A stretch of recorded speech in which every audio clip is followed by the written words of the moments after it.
అగ్రదేశాలు దిగివచ్చాయి. ఇన్నాళ్లు ఉప్పు నిప్పుగా కొట్లాడుకున్న America, China ఇప్పుడు భాయ్ భాయ్ అంటూ అలైబాలై చేసుకుంటున్నాయి. టారిఫ్ వార్తో సుంకాల మూత మోగించుకున్న అమెరికా, చైనా కీలకమైన డీల్ను కుదుర్చుకున్నాయి. రెండు దేశాలు పరస్పర దిగుమతులపై భారీ స్థాయిలో సుంకాలను తగ్గించుకున్నాయి.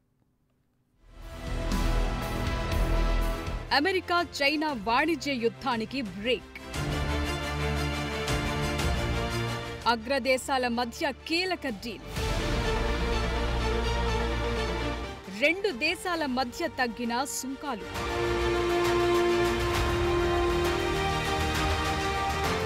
నువ్వా నేనా అంటూ ప్రతీకార సుంకాలను అంతకంతకు పెంచుకుంటూ పోయిన అమెరికా, చైనా దేశాల మధ్య టారిఫ్ల విషయంలో కీలక డీల్ కుదిరింది. తాజా ఒప్పందం ప్రకారం అమెరికా దిగుమతులపైన చైనా విధించిన 125% సుంకాలను 10% తగ్గించింది. అదే సమయంలో అమెరికా కూడా చైనా దిగుమతుల మీద విధించిన 145% సుంకాలను 30% తగ్గించింది.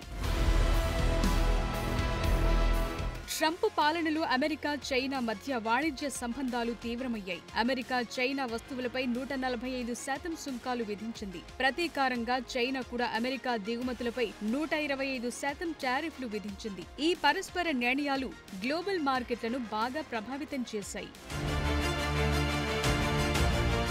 తాజాగా అమెరికా, చైనా మధ్య స్విట్జర్లాండ్ వేదికగా జరిగిన వాణిజ్య చర్చల్లో భాగంగా కీలక డీల్ కుదిరింది. పరస్పర సుంకాలను తగ్గించుకోవటానికి నిర్ణయం తీసుకున్నారు. ఇరు దేశాలు కుదుర్చుకున్న ఒప్పందం ప్రకారం ఈ సుంకాల తగ్గింపు 90 రోజులు మాత్రమే అమల్లో ఉండనున్నాయి. తాజాగా విధించుకున్న కొత్త సుంకాలు మే 14 నుంచి అమల్లోకి రానున్నాయి. ఆ తరువాత తగ్గింపు సుంకాలే కొనసాగుతాయా, ముందు విధించిన సుంకాలు కొనసాగుతాయా అనేది తరువాతి దఫా చర్చల్లో తేలనుంది.